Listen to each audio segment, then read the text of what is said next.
Acá sobre mi mesa tengo algunas claves y pistas de esta historia de exploraciones y viajes por los mares. Algunas son muy simples, brújulas, mapas, naves en miniatura, pero ¿qué relación y qué importancia tuvieron la sal o telas como la seda y especias como la pimienta, el azafrán o la nuez moscada? Enseguida te vas a enterar. Pero también hay una ciudad clave. Hoy es la capital de Turquía, Estambul, pero en el siglo XV se la conocía por otro nombre. ¿No es cierto, profe? Claro, era la ciudad de Constantinopla y algunos libros de historia marcan allí el inicio de estas búsquedas de nuevas rutas y horizontes, por algo que sucedió en esa ciudad, que ya te lo voy a contar. Pero antes tenemos que aclarar cómo vivían los pueblos en el siglo XV, y me refiero a que vivían separados, aislados unos de otros. ¿Imaginan por qué? Y supongo que por la geografía, por los mares, por los desiertos, por la selva, por la cordillera.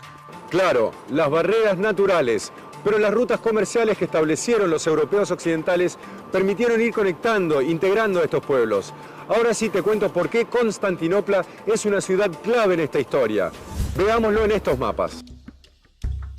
Constantinopla funcionaba como un puente entre las rutas terrestres que unían para el comercio a Europa con Asia.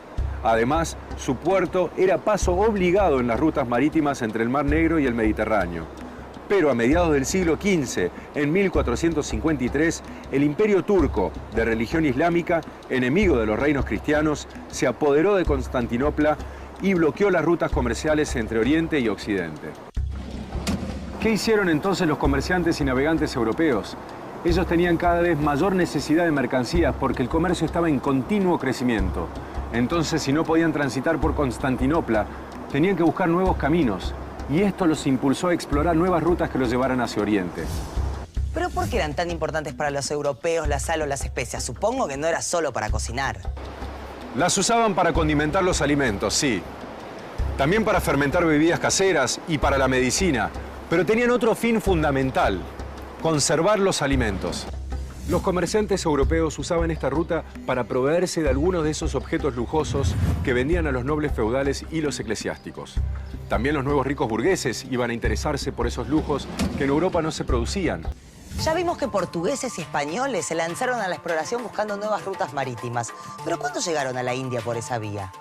Empecemos un poco antes. El reino de Portugal fue el que inició las exploraciones durante el siglo XV. Las expediciones fueron impulsadas por Enrique el Navegante, príncipe de Portugal, desde su escuela de navegación con el apoyo económico de poderosos banqueros. El reino de Portugal tenía vinculación con el norte de África, donde había ricos yacimientos de oro. Sus navegantes comenzaron a explorar las costas de África y en los últimos años del siglo XV finalmente lograron rodear ese continente y llegar a la India por el Océano Índico.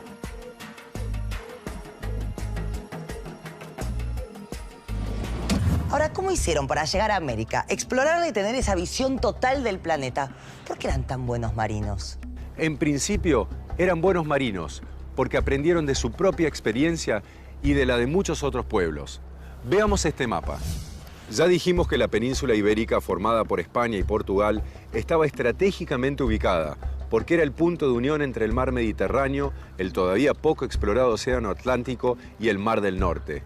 Sin embargo, hasta el siglo XIV, el estrecho de Gibraltar era como una barrera para los navegantes del Mediterráneo, que querían aventurarse hacia el Mar del Norte.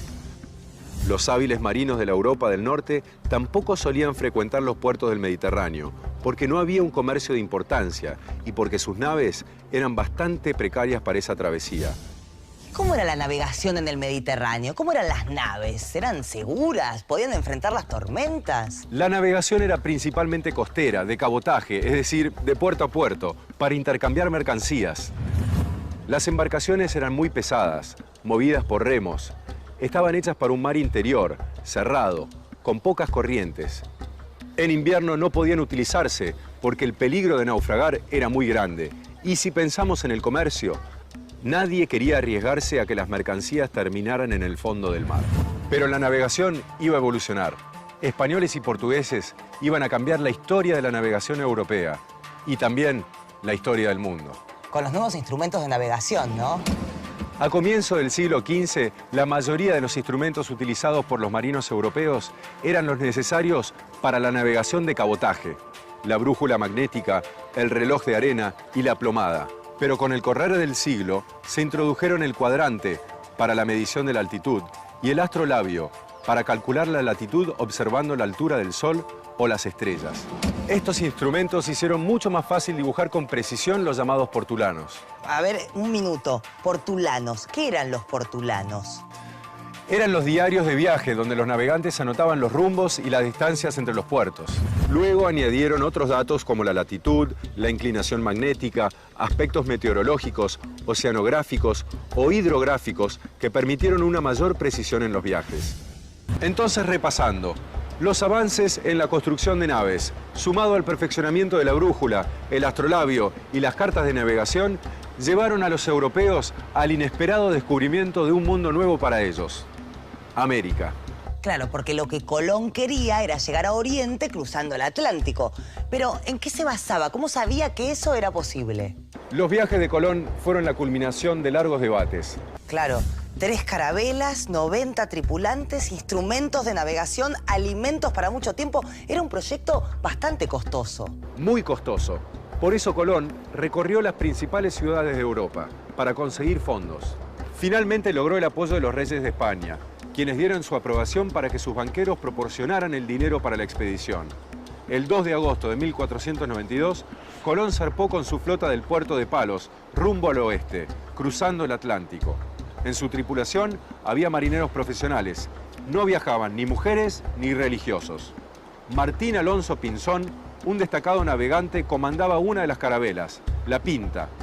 El 12 de octubre de 1492 avistaron tierra, una isla del archipiélago de Bahamas, a la que llamaron Guanahani. Así comenzaba el primero de los 4 viajes de Colón a América.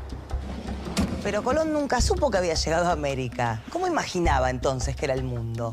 Colón creía que la Tierra era más pequeña y no sabía que entre la costa europea, desde donde había partido, y las costas de Asia, estaba el continente americano.